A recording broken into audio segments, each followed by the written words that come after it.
Well, it is a cold and rainy day here. And of course, like any normal person, I am outside vlogging. Today, we're going to talk about how I got started recording music.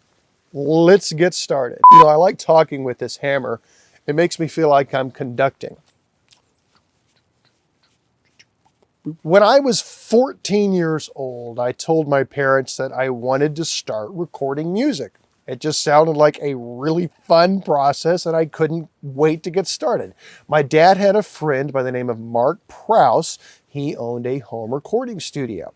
So I started arranging all these tunes and had a collection of traditional hymns ready, and I started recording with Mark. Now, I started recording the album when I think I was about 15 and would have completed it and everything would have been done when I was 16 years old. That album was called Be Thou My Vision, and I learned so much through that process, and I was probably very, very annoying to work with because I had so many questions. I wanted to know everything. What's this microphone do? What's this microphone do? What's that preamp? How do you do this? How do you do that? And I also wanted to produce it. I was just like, I wanted to be the guy that made the creative decisions and mixed it and did everything. And I was totally an amateur and didn't know what I was doing, but I learned so much. And Mark was so patient with me. Mark is a teacher, a true teacher, and wanted to help me learn, even though there were probably some things that he knew I was doing wrong. He knew the value in helping me learn. So my next album and the one after that and the one after that could be better and better and better. In fact, he would tell me that. He says, Josh, you know what? It's okay if you're making this decision right now. One day, you're going to call me and say, hey, Mark, I hear what you were talking about. Thank you.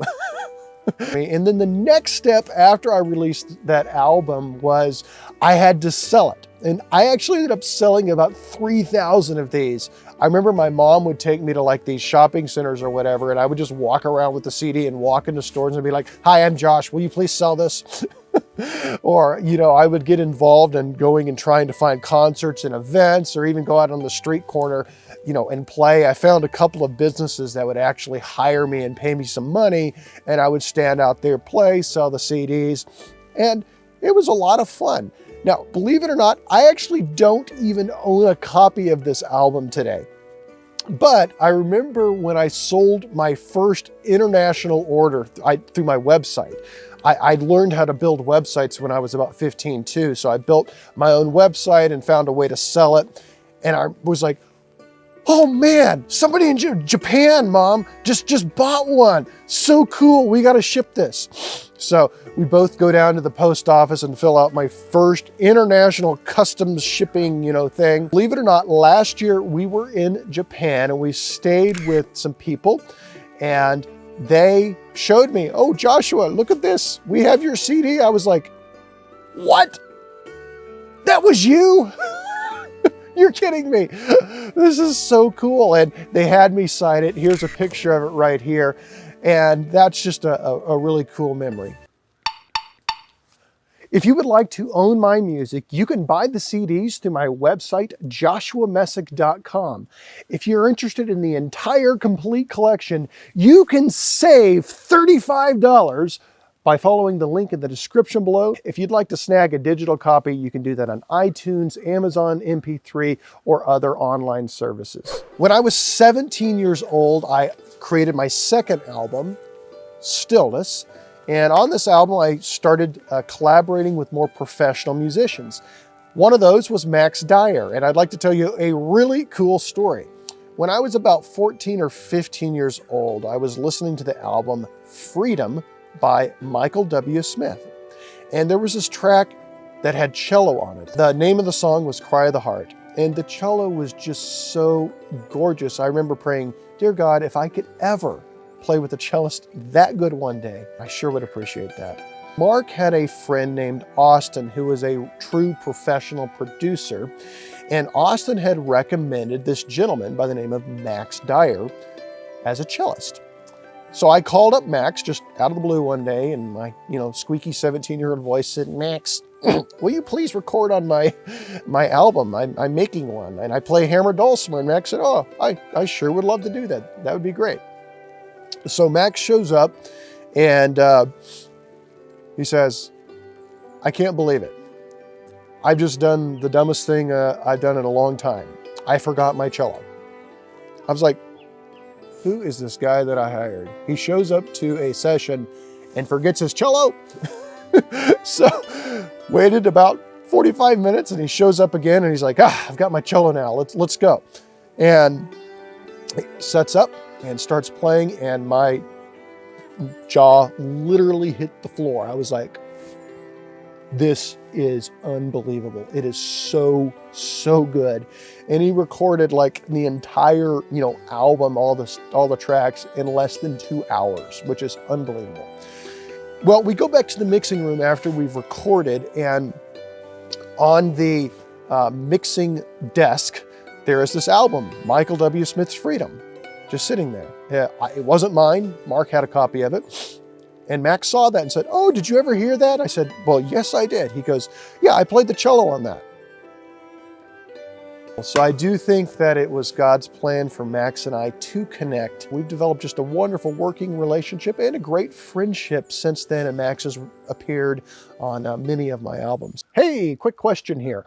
Which one of my songs or albums is your favorite? I would love to hear that. Let me know in the comments below. Also, do you have a favorite story or memory with my music? Love to hear about that. Please let me know in the comments below. After Stillness came Desire for Departure. This was released in 2008, and this was actually recorded with Randy Wills at his studio, Exceptions Studio. Now, this is a true professional studio with a lot of really, really expensive gear.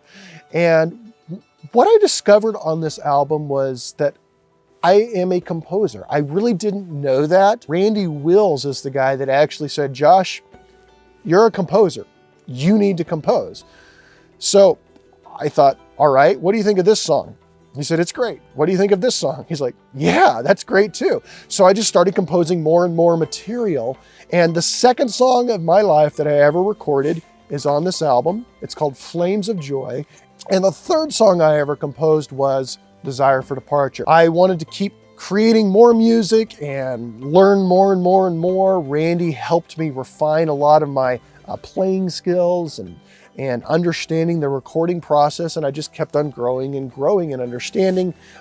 Together we made The Entrance of Sound, Honest Songs of Hope, Hammer Dulcimer Christmas. After recording 6 albums with both Mark and Randy Wills, I decided that I wanted to build my own studio because I loved recording and I wanted to start becoming an audio engineer and get more in depth with the process. I really thought if I could learn to do this myself, I would just hear my music through a little bit of a different lens, and I would have more time to work on the project. That is when I made Woodland Dance, which kind of brought me back to Josh as a composer, more original music on this one.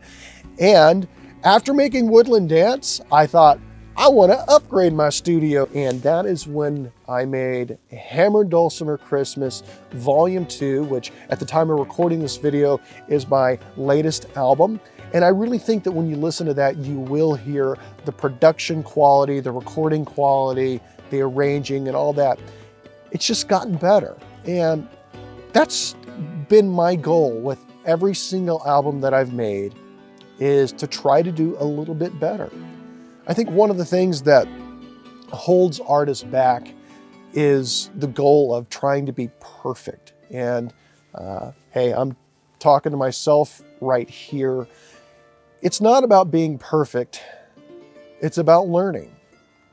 And if we can have the goal of learning, then our art will become better and better and better. If the goal is perfection, the truth is we may never ever release anything because it will never be perfect, ever. It has been said that a good artist is never done. He just finds a good place to stop. And that's true with recording. Every single one of these, I did the best I could with what I had, with where I was in life, with the amount of money that I have. And I don't look back with regret on any of that. I'm glad that each album I do feel got a little bit better. So let me just encourage you, if you're at all interested in recording, get started. Do it with what you've got. The difference between the guy that recorded an album and the guy that didn't is really simple. The guy that recorded the album. So do it and learn. Get started. If you have any other questions for me, please let me know in the comments below. I love to read those, and I'll start working on some more answers. Please like, subscribe, spread the word. Thank you so much. You guys are the best. I'll see you later.